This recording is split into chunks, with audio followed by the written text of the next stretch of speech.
Salam Vincentian.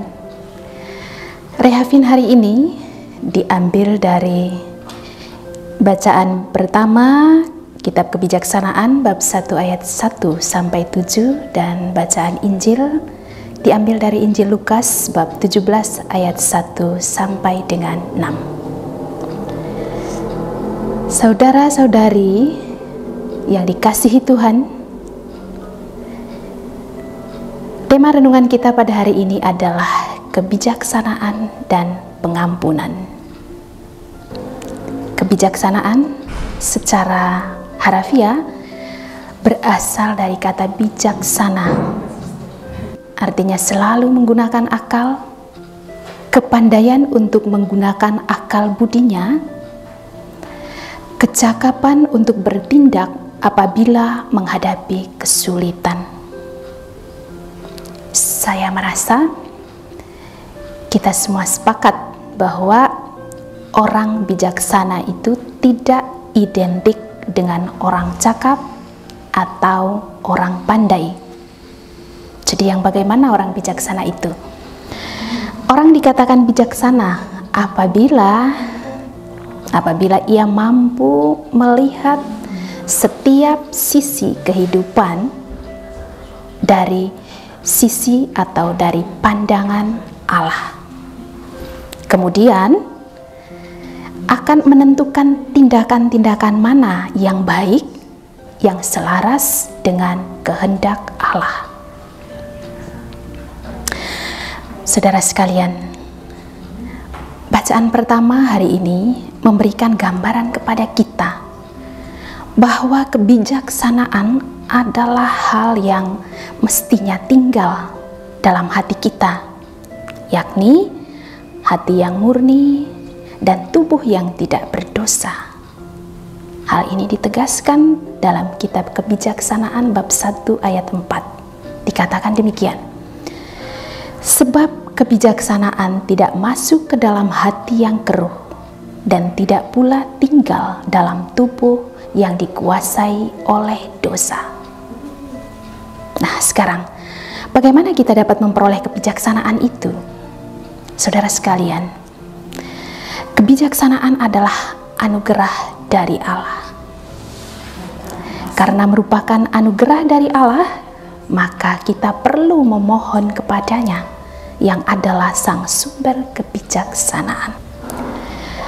Agar kebijaksanaan itu dapat tinggal dalam diri kita, maka semestinya ada usaha dari pihak yang menerima.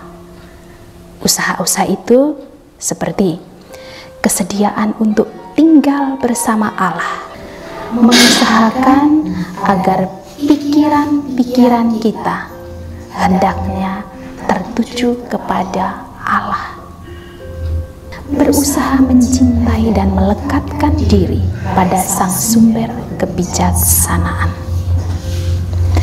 Hal yang kedua adalah pengampunan. Makna pengampunan dari sisi psikologis berarti tindakan sukarela yang dilakukan seseorang untuk melepaskan kemarahan, kebencian, balas dendam kepada seseorang yang menyakiti hatinya. Fakta tentang praktik hidup mengampuni tentu bukan perkara yang mudah.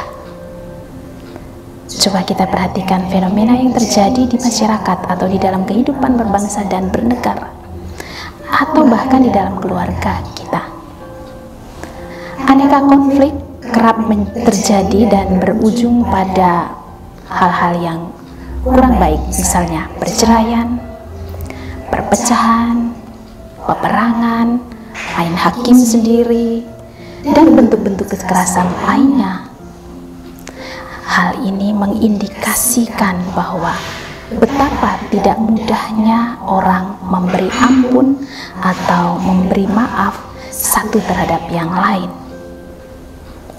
Mari kita lihat fakta lainnya dalam praktik hidup sehari-hari kita, terutama dalam hidup pelayanan kita sebagai pengikut Vincentian.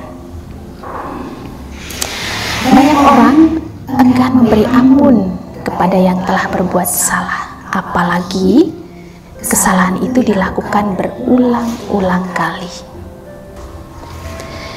Saudara sekalian, perihal pengampunan oleh Yesus Tuhan dan Guru kita pada hari ini dalam Injil Lukas menyerukan sabda yang hemat saya sangat menantang. Misalnya dalam kita lihat dalam Injil Lukas bab 17 ayat 3b sampai 4 dikatakan demikian. Jikalau saudaramu berbuat dosa, tegurlah dia, dan jikalau ia menyesal, ampunilah dia. Bahkan jikalau ia berbuat dosa terhadap engkau 7 kali sehari, dan 7 kali ia kembali kepadamu dan berkata, aku menyesal, engkau harus mengampuni dia.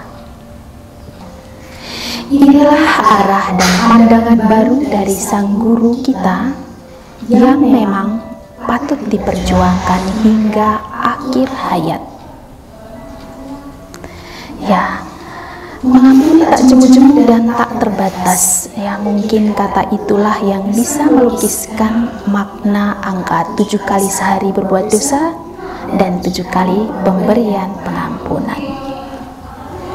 Saudara sekalian, jika dinalar saja, hal ini memang sulit.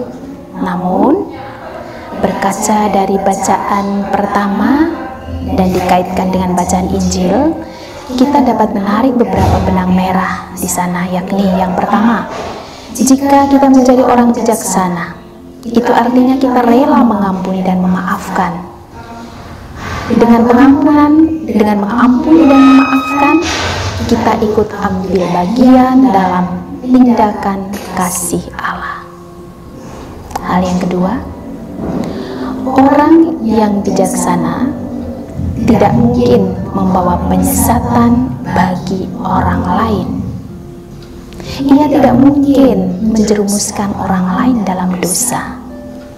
Dan yang terakhir, pengampunan tanpa batas adalah hal yang tidak mudah karena itu butuh kerendahan hati dan kerelaan hati untuk itu.